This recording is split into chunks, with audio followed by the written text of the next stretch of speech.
For cheap D2R items, visit aoeah.com. You get 3% off with the code ARIAD. Check the link in the description. Hello and welcome everybody. In this Amazon guide, we are going to take a look at the rework of a real old school build that's also very cheap to afford. What's special here? Because we will be working with Burst of Speed and Fanaticism aura, we can play any weapon at maximum speed with little effort, even crossbows. Of course there are again detailed tables with all relevant breakpoints. Note that the maximum speed with crossbows is 11 frames, while bows can get up to 7 frames per attack. Let's get started. For the stat points we need enough strength for the equipment, remaining points are divided between dexterity and vitality.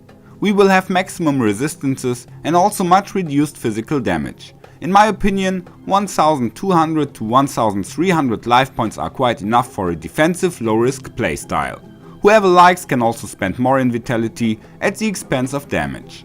For the bow skills, we maximize the entire middle row. Magic Arrow is against physically immune monsters and a good backup attack in general because it doesn't consume mana or projectiles after a certain level. Multi-shot is our main attack for the masses. Guided arrows are for strong single enemies, and strafe is also a very powerful attack, especially when the monsters are scattered. We can unlock the freezing arrow at the very bottom left with 1 point, just for the CC effect. The remaining points are invested in the passive skills. Here it's definitely worth unlocking the dodging skills. And critical strike is also very useful because it increases the chance of double damage. We won't need pierce because our weapon already grants 100%. Whoever plays some other weapon should maybe put some points in here too.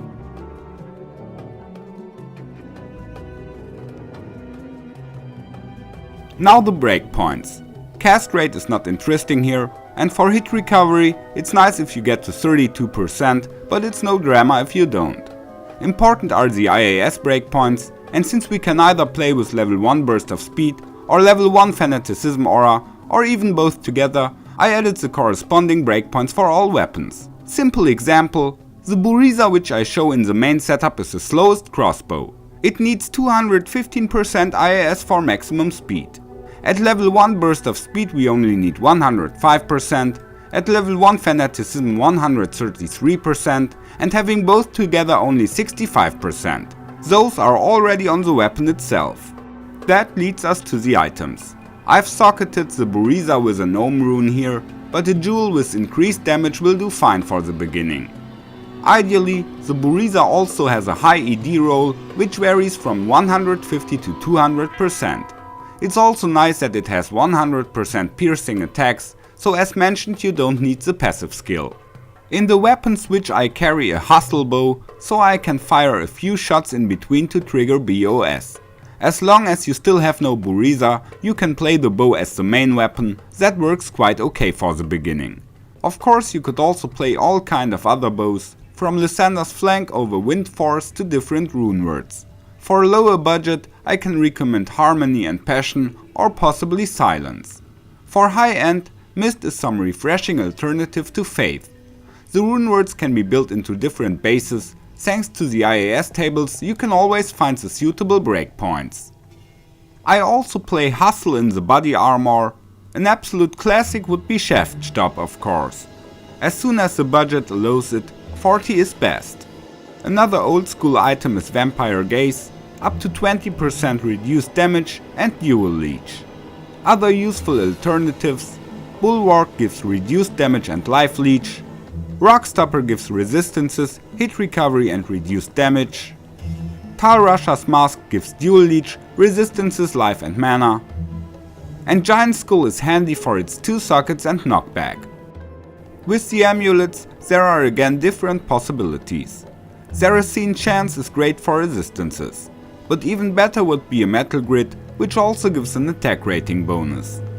Cat's Eye is nice because of attack and running speed, and Atma's Scarab is an option if you don't really need IAS or resists on the amulet. The curse will massively increase the damage output. The Amazon plays a Ravenfrost, and in addition some ring with resistances. I have a random ring from gambling here. A Dual Leecher can be very useful, e.g. when you play without Vampire Gaze. The belt is string of ears, best one with 15% reduced damage. If you don't play Buriza, a razor tail can be useful. In that case you can skill pierce up to 67% to reach 100% with the belt. That's the case at skill level 9. Nosferatus can help if you lack a bit of attack speed. And in the beginning, maybe the Death Disguise set is an alternative for not freezing, as long as you don't have a Ravenfrost yet. Besides, together with the gloves, you also get 30% IAS and some resistances. Otherwise, laying on hands is great, 20 IAS, 50 fire resists and extra damage for demons. Lava Gout have similar qualities, enchant gets you some fire damage and a small attack rating bonus. Of course you could also use gloves with skills and IAS. Natalia's Soul are nice boots in the beginning because of the resistances and 40% running speed. Later on, War Travelers are nice of course. In the inventory we can use charms with resistances and also some with damage and attack rating. Without additional life, they are not too expensive. As soon as possible, you should also get Torch and Annie. A bad Amazon Torch and a low Annie won't cost too much, but the build also will work without. Further we play an Act 5 mercenary who wears Chefstab, Cure or Bulwark, and the weapons Hustle and Lawbringer. Later on, you can replace the Lawbringer by Plague. My standard build has the following key data: 500 to 2400 damage multiple shot and about 900 to 4200 damage with strafe or guided arrow. All resistances are maximum, 35% reduced damage, 618 dual leech and enough IAS to stay at maximum attack speed even if BOS runs out or the Merc dies. So only if both happens at the same time, I have slower shooting speed. Here another setup that reaches maximum speed even without BOS and Fanaticism, a whopping 220% IAS.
As you can see, the build works very solid, for solo farming a comfortable and cheap solution.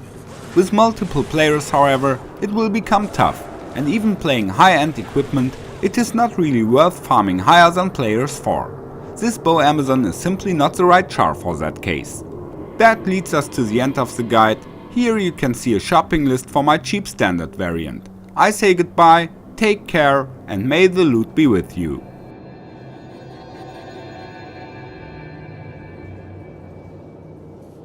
Come on. Follow me.